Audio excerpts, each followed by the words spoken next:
Ladies and gentlemen, hello and welcome to the channel. There is a massive Overwatch 2 Season 9 patch. It is live right now. It's the mid-season patch. We're going to break this down and show you guys all of the details. Also, the Cowboy Bebop collaboration is also live. There's also a free legendary skin, but it's a bit debatable whether it's actually legendary quality, but, you know, we'll get stuck into that. And also, there's a new hero Gauntlet mode, but never forget that Blizzard have fired everybody that actually made that mode. So, yeah, let's break all of this down, though. Okay, let's begin with the patch notes and let's just get stuck into this. It's the mid-season patch, so there's a ton of stuff to cover in this video. Let's begin with this. The Overwatch 2 Cowboy Bebop. Celebrate the legendary crew of Bebop in Overwatch 2. Immerse yourself in the iconic saga of Cowboy Bebop with an array of new skins found exclusively in the Overwatch 2 shop. From now until March the 25th, you can also tackle in-game challenges to answer the call of the bounty hunter and snatch up cosmetic rewards. Okay, so general updates are as follows. New game mode, Hero Mastery Gauntlet. And remember, guys, Blizzard have fired everybody involved with this, essentially. So, yeah. Anyway, let's move on. Hero Mastery Gauntlet is a new co-op game mode where players work together to protect towers from enemy bots, collect energy and buy powerful upgrades to survive all 10 rounds. Focus your skills to earn high scores and compete on the leaderboards. Are you ready to enter the Gauntlet? Gauntlet teams can have up to 3 players and must survive all 10 rounds to win. Each game randomizes the upgrades, bots, and target towers to keep things fresh. The Gauntlet has 4 different difficulties that vary all aspects of gameplay, including score. Work your way up to Legendary and dominate the leaderboards. Athena has upgraded the simulation with many new bots for this mode. Be on the lookout for dangerous elite training bots. Play with AI mode is also available for teams to practice with 1 to 3 players. Scores and challenges are not recorded in this mode. Hero Mastery Gauntlet is launching with a limited time event that includes exclusive rewards and challenges. Can you defend the towers and unlock them all? Yeah, so like I said, it's kind of a bittersweet thing this is for the game. I know there's a lot of people out there who were involved in actually producing this mode, and they're probably going to be looking at this and feeling quite a bit, you know, annoyed, to be honest.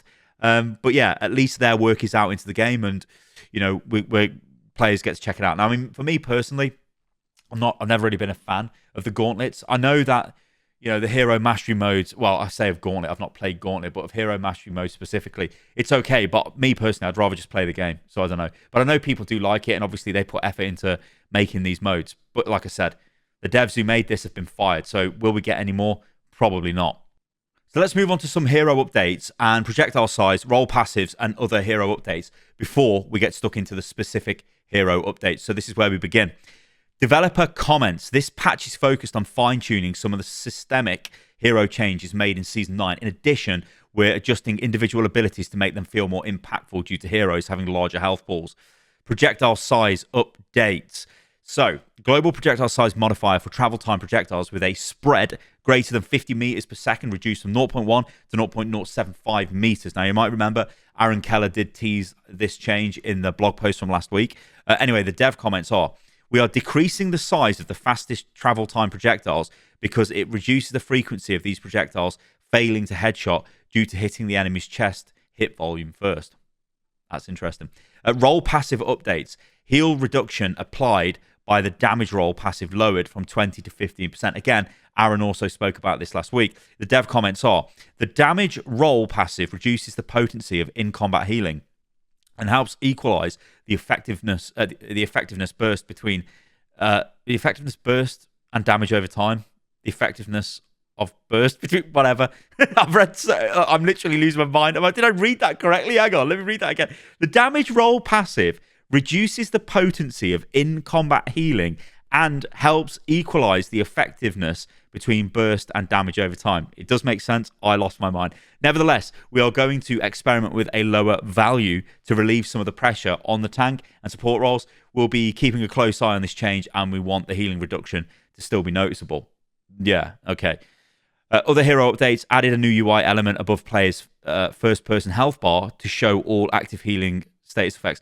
Okay, I actually reduced healing as well. So this is a little... I don't have an image of this, but it was in the trailer, but it's just in the game now if you go and play it. You get like a little purple thing above your name, I believe. It's kind of hard to see, but at least you'll know now that you've got the anti-heal effect on you if you want to check. So, yeah, probably needs a bit more visibility, but heading in the right direction. Okay, let's talk about the individual hero changes. Now, this is the first time I've seen these changes.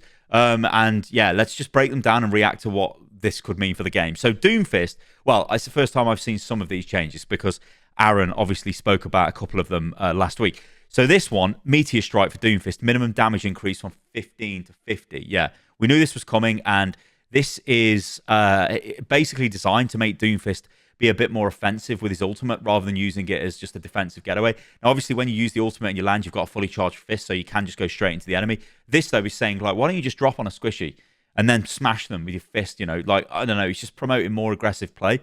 So it's probably overall a decent change for Doomfist.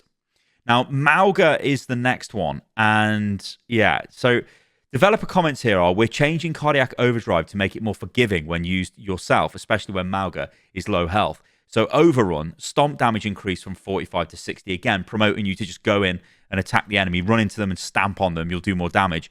Cardiac Overdrive. Now, this is the kind of the issue. Bit of a debatable change, this one. So duration reduced from 5 to 4 seconds. Cooldown reduced from 12 to 10 seconds. Now fills his passive overhealth by 100. So this is giving him more, well, making him more tanky when he needs to be tanky. Will this make him super strong? I don't know. I still think he's going to be one of the weaker tanks. But yeah, they're starting to give him some power back, I guess, to where he was strong originally. Although Mauga's had so many changes now, who knows what the hell he'll look like in the future.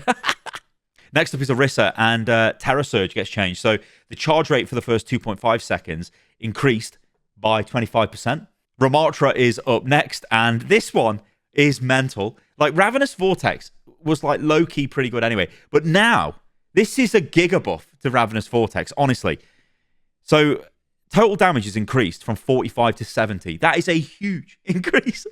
Cooldown is decreased from 12 to 11 seconds. So we're reducing the cooldown. We're ramping up the damage. Yeah, this is going to be even better for Ramattra. Bit of an odd change, this one. Okay, let's talk about Reinhardt, because I'm sure there'll be a lot of videos out there going, Rein's giga buff, tanks are giga buff, giga buff. This is a big buff for Reinhardt. I mean, look at this. Right, armor's being increased from 275 to 300. Good lord. And the fire strike damage is being increased from 100 to 120. So, and you've got 2 fire strikes. So, what? This is a lot of damage. Now, this might just be in relation to, or in reaction to, everyone having more health. The devs thinking, okay, we can give a bit more power back to Reinhardt now, or he definitely needs more power. Obviously, he's always struggled in Overwatch 2, and you think he's struggling still. But, yeah, holy hell. That is a beefy buff for Reinhardt. Next up is Roadhog, and this is a funky one. So, developer comments, we're improving the consistency of the hook combo. Enemies are pulled closer to Roadhog and aren't launched as high when Pigpen activates, making the scrap gun follow-up shot more consistent. Okay, so chain hook. The enemy final position distance from Roadhog after being pulled decreased from 4 to 3 meters, so you're closer. And Pigpen, vertical knockback and activation decreased by 43%. That's a hell of a lot. So there's not going to be much vertical. You're not really going to get knocked up very high. You're just going to get activated on that. Just go up half as high, basically, as you did before. Yeah, so this is all to make Roadhog's little combo a bit more effective. I'm sure Roadhog mains will love it. Let's move on to damage heroes. So we've got Hanzo. Developer comments here. We're reverting the previous change to the base projectile size of Hanzo's arrows and replacing it with the general global reduction, which affects all travel time projectiles with a speed greater than 50 meters per second, resulting in Hanzo's arrow projectiles staying the same total size as before the patch. You know what? I can zoom in a bit more here. Let's zoom in. Here we go. Base projectile size increased from 0.075 to 0.1 meters. The total projectile size when combined with the general hero change is still 0.175. Hang on. So let me read this again. Hang on. So they're basically saying that it's not changed, and they're really telling us it hasn't changed. We're reverting the previous change to the base projectile size of Hanzo's arrows and replacing it with the general global reduction, which affects all travel time projectiles with a speed greater than 50 meters per second, resulting in Hanzo's arrow projectiles staying the same total size as before this patch. Okay, so Hanzo's arrows are just the same. Okay, that's good to know. Next up is May. Endothermic Blaster ammo increased from 120 to 140. Cryo Freeze heal per second increased from 50 to 62.5. This is probably just to offset the fact that, you know, she's got more health now, just to make it as effective as it was before the Season 9 patch came in with all the health changes. Reaper, Death Blossom, damage per second increase from 170 to 185. Again, it's probably just to offset the fact everyone's got more health. Ultimate cost has been decreased by 12%. That's massive. That's actually quite a big buff there. So Reaper's definitely going to have more Death Blossom. It's going to do more damage, but it's probably just bringing it into line with the damage it kind of did before Season 9. But crucially, you'll be able to do it more often. So, yeah. Sombra. Sombra, you becoming an EMP bot again? Look at this. Developer comments, virus deals critical impact damage when it hits hacked targets, and this change makes using it as a follow-up more compelling. The translocator now destroys breakable objects, preventing Sombra from teleporting a shorter distance than expected. That's a nice quality of life change, actually. So virus impact damage increased from 10 to 25. That's a lot. But again, probably to offset some of the health changes, but still, that's a lot. Translocator destroys breakables while in flight. Again, great quality of life change. That is fantastic. But this is the one that's got me. EMP, the ultimate cost reduced by 8%. That's a big change. I mean, 12% for Reaper was massive. 8% though for EMP. Again, that's pretty massive. She's going to have a lot more EMP here per game. She could become an EMP bot again. Symmetra, Photon Projector, primary fire damage per second increased from 60 to 65. Scaling with each stage, the new maximum damage per second is 195. Okay. Sentry turret, health increased from 30 to 50. Damage per second increased from 25 to 35. Teleporter, health increased from 50 to 100. Shields increased from 150 to 200. Ooh. Okay, so Teleporter is a lot more difficult to kill here. The Sentry turrets have also got more health and do more damage. So that little cheesy combo of teleporting your turrets is going to be a lot more effective than it was. Still probably not going to be ultra effective, but it's still stronger. I think the big one here is the primary fire, right? So damage per second increased from 60 to 65. Scaling with each stage, the new maximum damage is now 195 per second. I don't know if this will be enough to make her powerful. I'm not sure. She's still probably one of the weaker DPSs in the game, though, unfortunately. And finally, Torb in the damage hero category. Deployed turret. Turret damage increased from 11 to 13. Yeah, didn't they nerf this a while ago? And now they're buffing it again? It's probably because of the health changes, actually. That's their excuse, I guess. Super turret. Okay, let's move on to support heroes. So there's a lot of changes so far in this patch. It's a pretty beefy mid-season patch.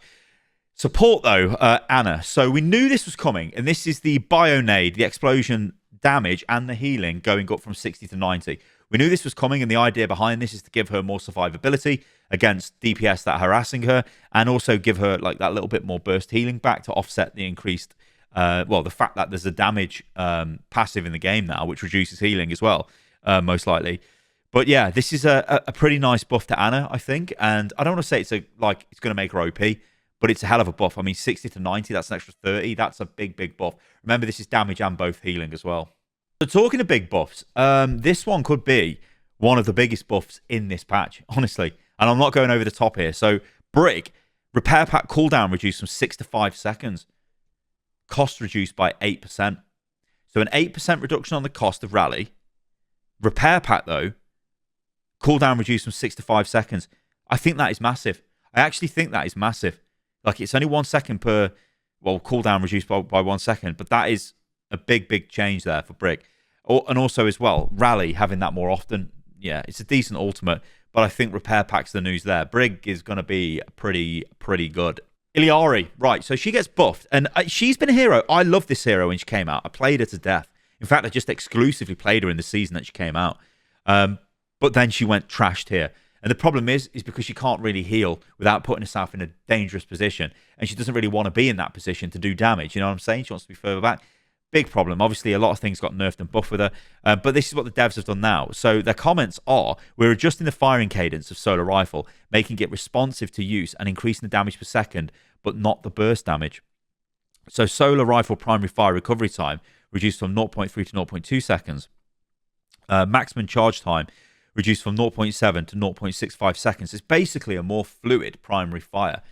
It's probably going to feel really nice to play, but I don't really think this is the problem with Illari. The fact is that she doesn't really offer much in the way of support, really. She just sort of, yeah, she's got healing. If a drone gets destroyed, then kind of tough luck. You need to be really close to her for her to hit you with her secondary fire healing. But a primary fire, just making it feel nice. So yeah, it's going to make it feel nice to play. I mean, I think it's just sad, right? Because I really love this hero. I think she's fantastic. I just think that if you're playing support and you're playing Illari, there are so many other supports that offer a lot more to the team than what she does, which is a bit sad. Although you've got to remember, her ultimate was recently buffed, and it is pretty ridiculous, the ultimate now. It does a massive amount of damage. So, I don't know, maybe she is strong. Maybe I should start playing her. Maybe I'm being a bit too harsh on her.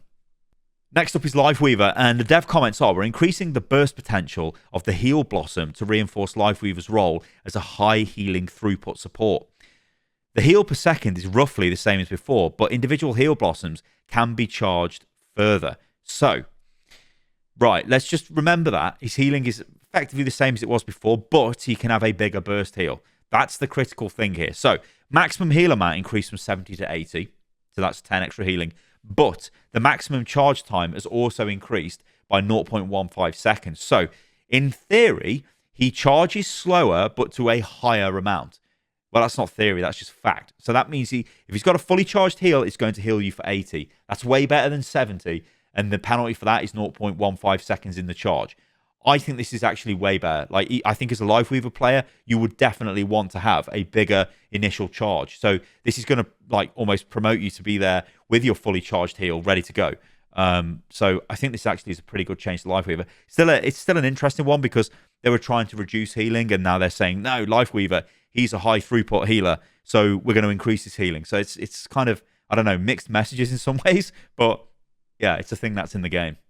And finally, for supports, we've got BAP and Immortality Field. So minimum health threshold decreased from 25 to 20%. Now, this looks like a GIGA nerf, but I think this might just be in reaction to the health changes for the heroes as well. You've got to think everyone's got more health, so they don't really need to retain 25%. They can just retain 20%, and it's kind of the same. I'm not saying it is. I don't have the figures in front of me, but it's a 5% reduction in theory. So okay, let me just rephrase that. It's worse than it was in Season 9, but before Season 9, it's probably now just as strong as that is, if you get what I'm saying, right? So, yeah, it's a nerf. I'm all for nerfs to Immortality Field. It's a super frustrating ability, yeah, I don't like it. It just things that prevent people from dying don't feel great in Overwatch 2. Okay, so while we're here, we've got a bunch of general bug fixes. We'll go over these, but we'll go over these rapid. Okay, so fix an issue that causes the B button on gamepads to close a replay instead of opening bookmarks. Fix the bug that made all souvenirs face backwards when previewing them in the battle pass. That's not even a bug. Some dev has done that because they're terrible. They're like, just turn them around. We don't want to see them. Fix the bug with more items in the shop button in the event hub, taking players to a blank screen. Fix the bug that caused your own progression screen to display when viewing another player's progression screen. What?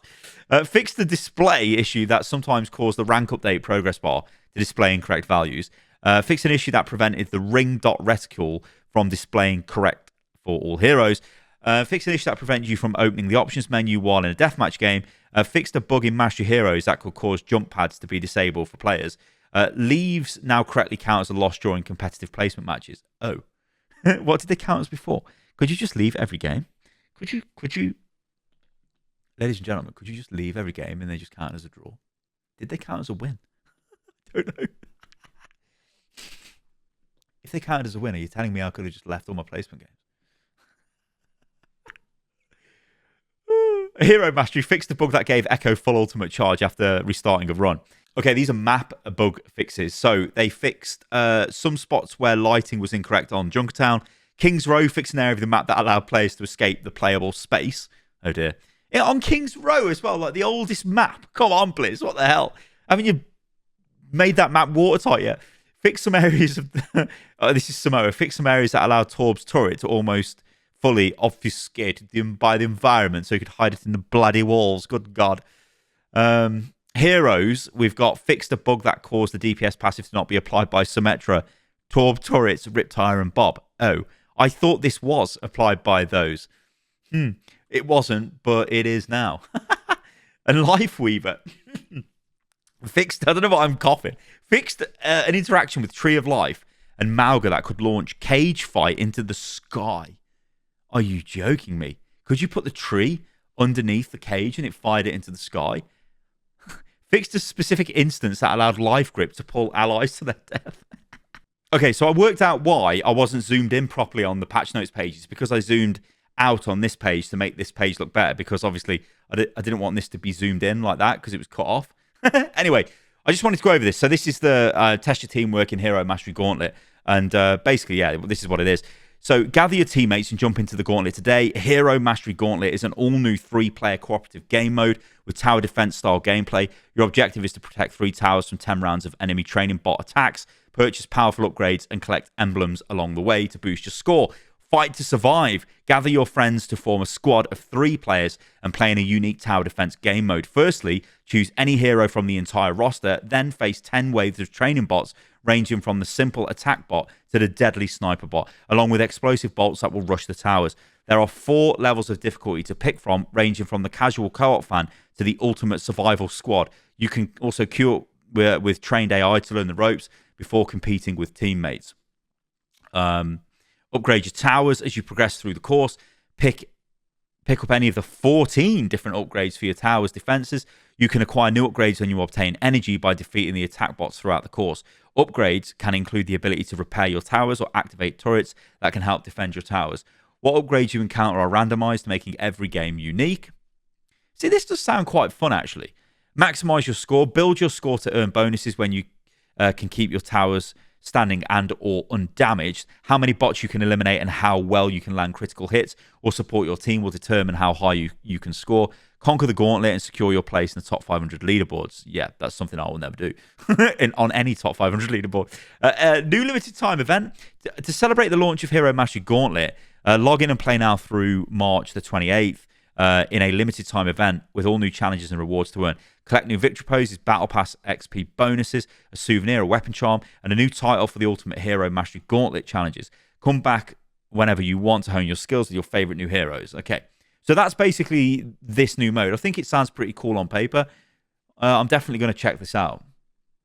Okay, I've got to put this in. I've really got to put this in. So this is the Porsche or Porsche, if you want to be fancy. To me, I'm common, so it's a Porsche, mate. You know, it's a scone, it ain't a scone.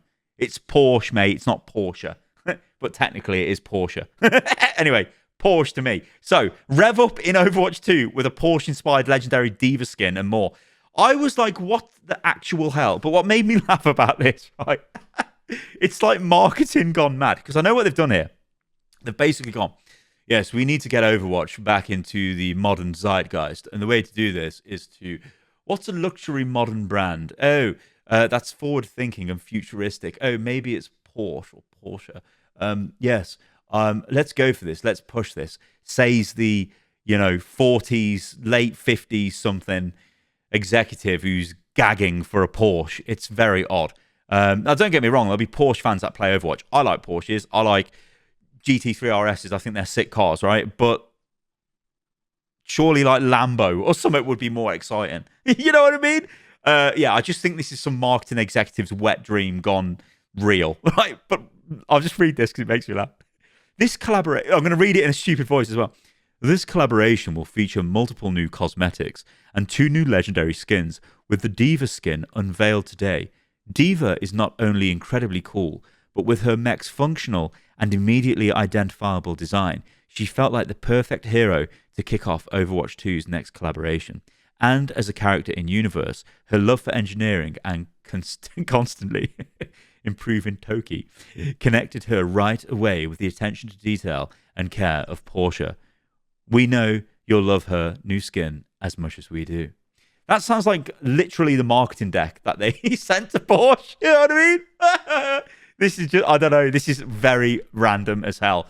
The skin, though, actually does look quite sick. I mean, this is the back of the mech, because that's obviously the light bar that you get on the back of Porsches. A lot of modern car design is all about, like, what's your light signature, so you can identify cars on the road. It's, like, part of the brand, and that's definitely very Porsche. And this was, like, basically to advertise this new electric Porsche Macan, which is, like, their smaller SUV. The Cayenne is their big thing, but I don't think they've got an electric version of that yet. I'd be interested in an electric version of a 911, but not this. I don't want I don't want that car. You know what I mean? Anyway, they built this ridiculous mech. They literally built like a life-size version of this skin. It's just, I don't know, it's very odd. I mean, they literally say that it's 7 foot. Like a 7, what the hell? I mean, as far as things go, it's a very, very odd, like collaboration this is.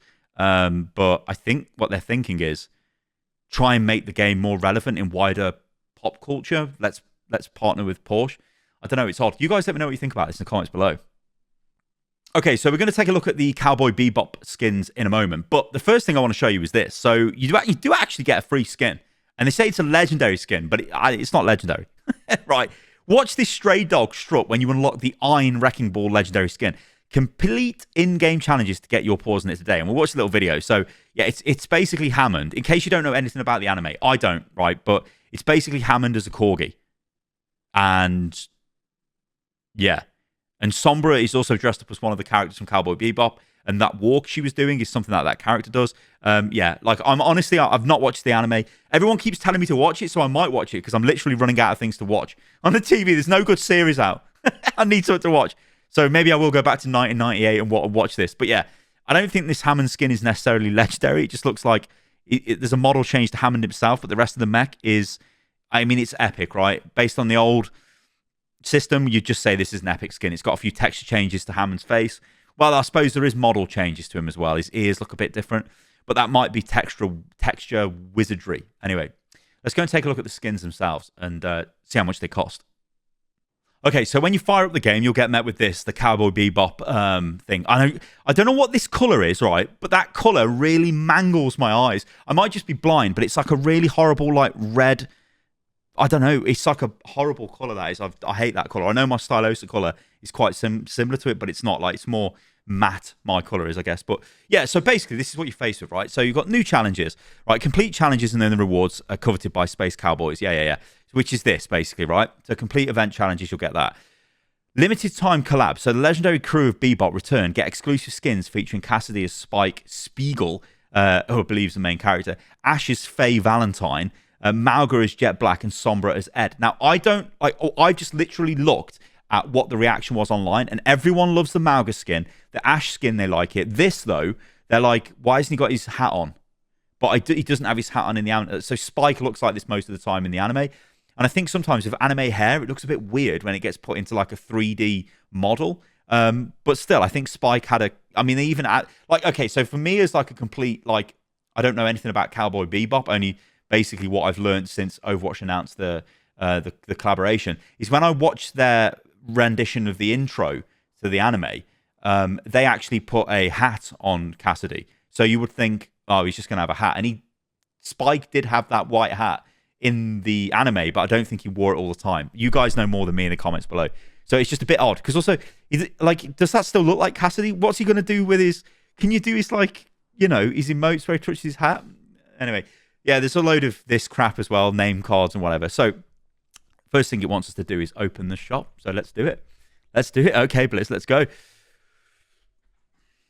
Wow, $56 then. Fuck! Honestly, I've got to swear at this. You guys know I've been playing Helldivers, and I've literally made about 30 videos on Helldivers recently. That game is £35, $40, $56. Are you jesting? That's $56, isn't it? I'm sure it is. Oh, right. Okay, so you can get a bonus. So you can pay, you can pay $42.99 for this. Man, it's so abstract. This is like. Wow, it's just like, wow, it's crazy. Anyway, I know that this is what they're charging for skins and whatnot, but let's just take a look at this. So in this pack, you get Sombra, Ed, you get Fade Valentine, you get Jet Black Mauga. This looks sick, this does, by the way, and Spike Cassidy. His weapon looks quite nice, actually. And again, I'm pretty sure that this will be like a faithful rendition of what it's like in the anime. Highlight intros.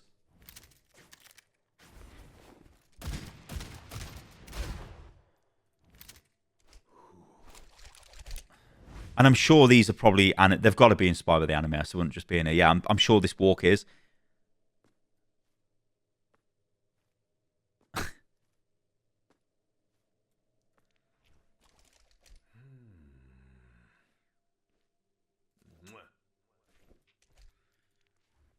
Okay, a bunch of victory poses, weapon charms, bonsai, and a swordfish. I think this is their ship, isn't it? Isn't this their ship? I think it is. And then name cards. So, like, Wow, okay. But it looks like you can buy them individually. So, yeah, it's the same thing. The $25 individual skin pack. It's, yeah, like, is there actually you know what? Is there actually a limited time mode? Yeah. This actually, I mean, this is cool. This looks pretty cool, this does. Yeah, so there must be, what is this? Jazz it up. Hang on. Time to jazz it up and earn exclusive rewards and skins in the Overwatch 2 Bebop collaboration. Is this not... Hold on, they don't have a game mode for this. Look, they've added the hero mastery thing, but this is...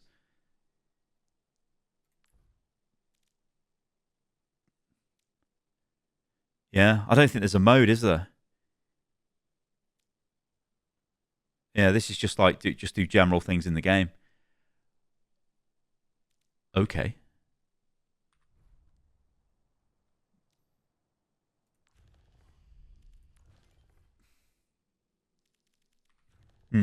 All right, okay. Ladies and gentlemen, I'll leave you with that. So, pretty long video, but I wanted to cover all the changes that have come to the game. Yeah, to be honest, I'm not really shocked. Like, the thing is with this, like, I'm not shocked about this. I don't want to sit here moaning about this because it's the way the game's monetized, but it is a bit of a shock to the system when you realize, you know, there are, like, entire games out there and they're just trying to sell you skins. I know the game's free to play. I know they've got to monetize some way, so I don't want to just keep going in on them. The one thing that's weird, though, is where's this, like, monetization change that they said they would talk about at BlizzCon? That was in November last year. They haven't actually spoken about anything to do with that, have they? So, I don't know. All right, guys, thank you for watching the video. Yeah, like the video if you did. Subscribe to the channel, all that good stuff. Let me know what you think about this. And let me know what you think about the skins. Because actually, I think if I was to rate the skins, I think for me, I think the Mauga skin is sick. I actually think that Mauga skin is incredible. Honestly. And then probably to be fair, the Ash skin. I think my least favorite one is literally the main character, Spike. I don't think it kind of looks a bit bland. The other ones look great. Anyway, guys, I'm out of here. Thank you for watching. I'll catch you on the next one. See you soon.